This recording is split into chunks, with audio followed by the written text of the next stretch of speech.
नमस्कार दोस्तों, स्वागत है आपका डिस्कवर इंडिया इनसाइट्स चैनल पर, जहां हम आपको ले चलते हैं भारत के उन रहस्यमयी और रहस्यों से भरे पहलुओं की ओर जिनके बारे में बहुत कम लोग जानते हैं। आज हम आपको एक ऐसे प्राचीन ग्रंथ के बारे में बताने जा रहे हैं जो सदियों से लोगों को हैरान और रोमांचित करता आ रहा है। ये कोई साधारण भविष्यवाणी नहीं, बल्कि सैकड़ों साल पुरानी ऐसी भविष्यवाणियां हैं जो आने वाले समय की झलक देती हैं। ये ग्रंथ है भविष्य मालिका। कहते हैं कि इस रहस्यमयी किताब को लिखने वाले ऋषि अच्युतानंद दास को दिव्य दृष्टि प्राप्त थी, जिससे उन्होंने समय की परतों के पीछे झांककर आने वाले भविष्य को देखा था। कहा जाता है कि इस ग्रंथ में भविष्य के भयंकर प्राकृतिक आपदाओं, उल्कापिंड के गिरने, महायुद्ध और शक्तिशाली नेताओं के उदय की भविष्यवाणी की गई है। कल्पना कीजिए, ओडिशा की पवित्र भूमि पर तबाही का मंजर, समुद्र की लहरें जगन्नाथ मंदिर की सीढ़ियों तक पहुंच रही हैं और चारों तरफ अंधकार फैला हुआ है। क्या ये सिर्फ एक काल्पनिक कहानी है या सच में हमारे भविष्य का हिस्सा? क्या सच में कलियुग का अंत नजदीक है, जैसा कि भविष्य मालिका में कहा गया है? आज हम जानेंगे उन रहस्यमयी भविष्यवाणियों के बारे में जो इस ग्रंथ को इतना खास बनाती हैं। तो जुड़िए हमारे साथ इस अद्भुत यात्रा में, जहां हम अतीत के ज्ञान और भविष्य के संकेतों के बीच की कड़ियों को जोड़ने की कोशिश करेंगे। भविष्य मालिका एक ऐसा रहस्यमयी और दिव्य ग्रंथ है जिसे महान संत और भविष्यवेत्ता ऋषि अच्युतानंद दास द्वारा रचित माना जाता है। यह ग्रंथ न केवल ओडिशा की सांस्कृतिक धरोहर का एक अमूल्य हिस्सा है, बल्कि यह पूरे भारत में अपनी भविष्यवाणियों के लिए चर्चित है। कहते हैं कि इस ग्रंथ को लगभग 500 साल पहले लिखा गया था, जब ऋषि अच्युतानंद ने अपनी दिव्य दृष्टि से आने वाले युगों की घटनाओं को पहले ही देख लिया था। ऋषि अच्युतानंद, जो पंचसखा के रूप में प्रसिद्ध 5 संतों में से एक थे, को उनके गहन आध्यात्मिक ज्ञान और भविष्य दृष्टा के रूप में जाना जाता है। यह माना जाता है कि उनके पास ऐसी अद्भुत शक्तियां थीं जो उन्हें समय की सीमाओं से परे देख पाने की क्षमता प्रदान करती थीं। भविष्य मालिका को उन्होंने ठीक उसी प्रकार लिखा जैसे कोई व्यक्ति एक दर्पण के सामने खड़ा होकर प्रतिबिंब देखता है, इतना स्पष्ट और जीवंत। इस ग्रंथ में मुख्य रूप से 4 युगों, सत्ययुग, त्रेतायुग, द्वापर युग और कलियुग का वर्णन किया गया है, लेकिन इसका प्रमुख ध्यान कलियुग पर है। इसमें कलियुग के अंत और सतयुग की पुनः स्थापना के संकेत दिए गए हैं। यह ग्रंथ उन घटनाओं की भविष्यवाणी करता है जो कलियुग के अंतिम चरणों में घटित होंगी, जैसे कि प्राकृतिक आपदाएं, सामाजिक और धार्मिक पतन, वैश्विक संघर्ष और आध्यात्मिक पुनरुत्थान। भविष्य मालिका का एक महत्वपूर्ण हिस्सा है कल की अवतार की भविष्यवाणी, जो भगवान विष्णु के 10वें अवतार के रूप में कलियुग के अंत में पृथ्वी पर अवतार लेंगे और अधर्म का नाश करेंगे। इसमें यह भी वर्णन है कि कैसे धर्म का ह्रास होगा और समाज अज्ञानता, लोभ और अधर्म के अंधकार में डूब जाएगा। ग्रंथ में जगन्नाथ मंदिर और ओडिशा की भूमि पर आने वाले संकटों का भी जिक्र है, जिनका सामना लोगों को करना पड़ेगा।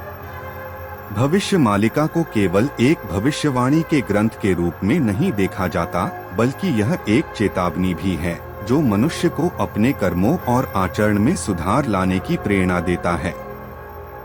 इसमें न केवल आने वाले संकटों का वर्णन है, बल्कि यह भी बताया गया है कि कैसे एक सच्चा भक्त ईश्वर की शरण में जाकर इन संकटों का सामना कर सकता है। इस ग्रंथ की भाषा रहस्यमयी और प्रतीकात्मक है, जिसे समझना आसान नहीं है। कई विद्वान और साधक इसके गूढ़ अर्थों को समझने का प्रयास कर रहे हैं और मान्यता है कि हर बार जब कोई बड़ी घटना होती है तो भविष्य मालिका की एक भविष्यवाणी पूरी होती है। प्राचीन भारतीय संस्कृति में समय की धारणा अत्यंत गहन और रहस्यमयी मानी जाती है। भारतीय शास्त्रों के अनुसार समय को केवल एक रैखिक दृष्टिकोण से नहीं देखा जाता, बल्कि यह एक चक्रीय दृष्टिकोण पर आधारित है। यह विचार वेदों, पुराणों और उपनिषदों में पाया जाता है, जहां 4 प्रमुख युगों सत्ययुग, त्रेतायुग, द्वापर युग और कलियुग का वर्णन किया गया है। इन युगों का चक्र बार बार दोहराया जाता है, जिसमें प्रत्येक युग का एक विशिष्ट धार्मिक, सामाजिक और नैतिक स्तर होता है। सत्ययुग को सबसे शुद्ध और आदर्श युग माना जाता है, जिसमें धर्म, सत्य और नैतिकता अपने चरम पर होते हैं। इस युग में मनुष्यों की उम्र लंबी होती है और पापों का कोई स्थान नहीं होता। इसके बाद त्रेतायुग आता है, जो थोड़ा पतनशील होता है, लेकिन फिर भी धर्म का पालन होता है और महान राजा और देवता पृथ्वी पर निवास करते हैं। द्वापर युग में नैतिकता का पतन जारी रहता है और संघर्ष एवं युद्ध अधिक बढ़ जाते हैं।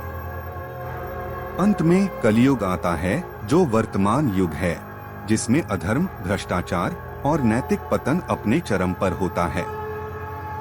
प्राचीन ग्रंथों में, विशेष रूप से भविष्यमालिका जैसे ग्रंथों में, इन युगों का विवरण करते हुए भविष्यवाणियों का उल्लेख किया गया है। माना जाता है कि इन भविष्यवाणियों के पीछे समय की चक्रीय धारणा और ईश्वर की लीला का रहस्यमय ज्ञान छिपा हुआ है। भविष्यमालिका में तीसरे विश्व युद्ध और चीन के आक्रमण के संभावित संकेतों का भी उल्लेख मिलता है। इसे कलियुग के अंत के निकट होने वाली बड़ी घटनाओं के रूप में देखा गया है, जो मानवता को बड़े पैमाने पर प्रभावित करेंगे। इन घटनाओं के माध्यम से भविष्यवाणी में यह चेतावनी दी गई है कि यदि मानवता अपने आचरण में सुधार नहीं करती है, तो विनाशकारी युद्ध और अंतर्राष्ट्रीय संघर्ष अनिवार्य हो सकते हैं। भविष्यमालिका में यह कहा गया है कि तीसरा विश्व युद्ध अत्यंत विनाशकारी होगा और इसका प्रभाव पूरी दुनिया पर पड़ेगा। यह युद्ध न केवल 2 देशों या गठबंधनों के बीच होगा, बल्कि कई देशों के सम्मिलित होने की संभावना है। इसमें अत्याधुनिक हथियारों, परमाणु बमों और नई तकनीकों का इस्तेमाल होगा, जिससे वैश्विक स्तर पर जानमाल की भारी हानि होगी। इस युद्ध को धर्म, आर्थिक संघर्ष और राजनीतिक सत्ता के लिए लड़े जाने वाले युद्ध के रूप में देखा गया है। भविष्यवाणी में यह भी उल्लेख मिलता है कि चीन एक बड़ी सैन्य शक्ति के रूप में उभरकर कई देशों पर आक्रमण करेगा। विशेष रूप से भारत के साथ चीन का संघर्ष एक बड़े युद्ध का रूप ले सकता है। इसमें कहा गया है कि चीन की सैन्य और आर्थिक शक्ति के चलते एशिया और दुनिया के अन्य हिस्सों में तनाव और संघर्ष बढ़ेगा। चीन का यह आक्रामक दृष्टिकोण पड़ोसी देशों के साथ सीमा विवादों को बढ़ावा देगा और इसके परिणामस्वरूप बड़े पैमाने पर सैन्य टकराव की संभावना रहेगी। भविष्यवाणियों के अनुसार एशिया के विभिन्न देशों के बीच सैन्य तनाव बढ़ेगा, जिससे एक बड़े युद्ध की चिंगारी भड़क सकती है। इसमें भारत, चीन, पाकिस्तान और अन्य एशियाई देशों के सम्मिलित होने की संभावना है।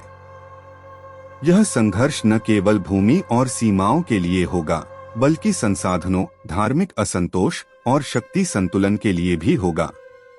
भविष्यवाणी में तीसरे विश्व युद्ध के दौरान विभिन्न देशों के गुटबंदी की भी बात की गई है। अमेरिका, रूस और अन्य यूरोपीय देशों की भूमिका भी इस युद्ध में अहम मानी गई है। ये देश या तो किसी विशेष गुट का समर्थन करेंगे या फिर अपनी स्वयं की सुरक्षा के लिए नए गठजोड़ बनाएंगे। भविष्यमालिका में यह भी संकेत मिलता है कि तीसरे विश्व युद्ध में परमाणु हथियारों का इस्तेमाल हो सकता है, जो मानवता के लिए बेहद घातक सिद्ध होगा। परमाणु विस्फोटों से केवल युद्ध में प्रत्यक्ष भाग लेने वाले देशों पर ही नहीं, बल्कि पूरे विश्व पर विनाशकारी प्रभाव पड़ सकता है, जिसमें रेडिएशन, अकाल और पर्यावरणीय क्षति जैसी समस्याएं शामिल हैं। भविष्यवाणी के अनुसार तीसरे विश्व युद्ध के बाद दुनिया का नक्शा बदल जाएगा। कई देशों की सीमाएं पुनः निर्धारित होंगी और बड़ी संख्या में लोग विस्थापित होंगे।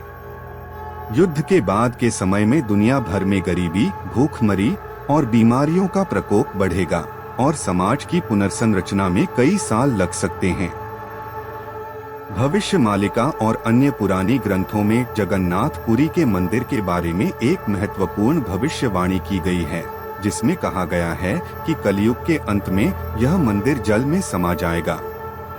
यह भविष्यवाणी भारतीय संस्कृति और धार्मिक मान्यताओं में गहरी जगह रखती है। भविष्य मालिका के अनुसार कलयुग का अंत जगन्नाथ पुरी धाम के जल में डूबने के साथ होगा। इसमें यह भी कहा गया है कि अंतिम युद्ध ओडिशा के कटक के किले में लड़ा जाएगा और यह सब 2020 से 2025 के बीच होने की भविष्यवाणी की गई है। इसका मतलब है कि कलयुग का अंत नजदीक है। भविष्य मालिका और अन्य शास्त्रों में वर्णित है कि कलयुग के अंत में जब अधर्म का विस्तार होगा और मानवता नैतिकता और धर्म से दूर हो जाएगी, तब जगन्नाथ पुरी का मंदिर जल में समा जाएगा। इसे एक प्रतीक के रूप में देखा जाता है, जिसमें यह दर्शाया गया है कि जब धर्म का ह्रास होगा, तब भगवान का अंश जो इस मंदिर में विद्यमान है भी समुंदर में चला जाएगा।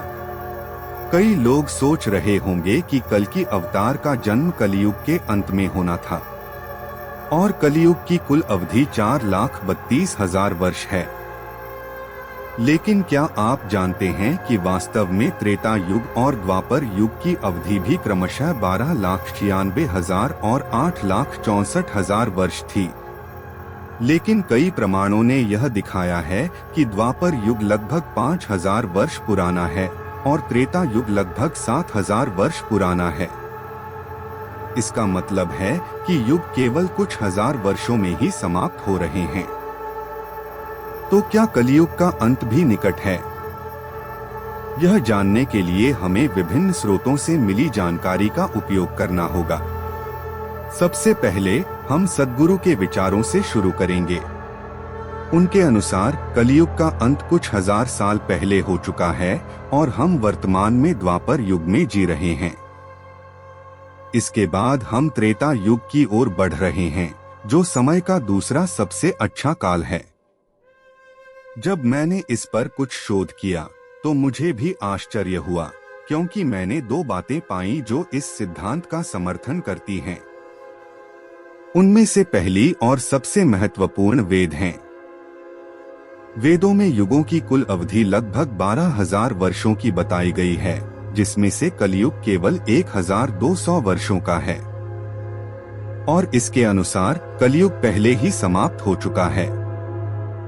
दूसरी बात जो इसे समर्थन देती है वह है परमहंस योगानंद के गुरु श्री युक्तेश्वर जी की पुस्तक द होली साइंस, जिसमें उन्होंने लिखा है कि युगों की कुल अवधि 12,000 वर्ष है, लेकिन युग चक्र 24,000 वर्षों का है। इस प्रकार भविष्य मालिका एक विचारोत्तेजक ग्रंथ है जो प्राचीन भविष्यवाणियों के माध्यम से हमें वर्तमान और भविष्य को समझने की प्रेरणा देता है। नास्त्रेदमस की भविष्यवाणियां और भविष्य मालिका की भविष्यवाणियों में कई समानताएं हैं, जैसे कि प्राकृतिक आपदाएं, महान नेताओं का उदय और तीसरे विश्व युद्ध की भविष्यवाणी। यह दिखाता है कि प्राचीन भविष्यवाणियों में भी कुछ चीजें समान हो सकती हैं। दोस्तों, भविष्य मालिका एक अद्भुत और रहस्यमयी ग्रंथ है जो हमें न केवल अतीत बल्कि भविष्य की भी झलक दिखाता है। इसकी भविष्यवाणियां हमें समय के चक्रीय स्वरूप और खगोलीय घटनाओं के मानव जीवन पर प्रभाव के बारे में सोचने पर मजबूर करती हैं। अब यह कहना मुश्किल है कि कलयुग 2025 में समाप्त होगा या नहीं, लेकिन इस पर विचार करना हमारे लिए एक ज्ञानवर्धक अनुभव हो सकता है। अगर आपको यह वीडियो पसंद आया हो तो लाइक करें, चैनल को सब्सक्राइब करें और अपने विचार नीचे कमेंट बॉक्स में जरूर साझा करें। धन्यवाद।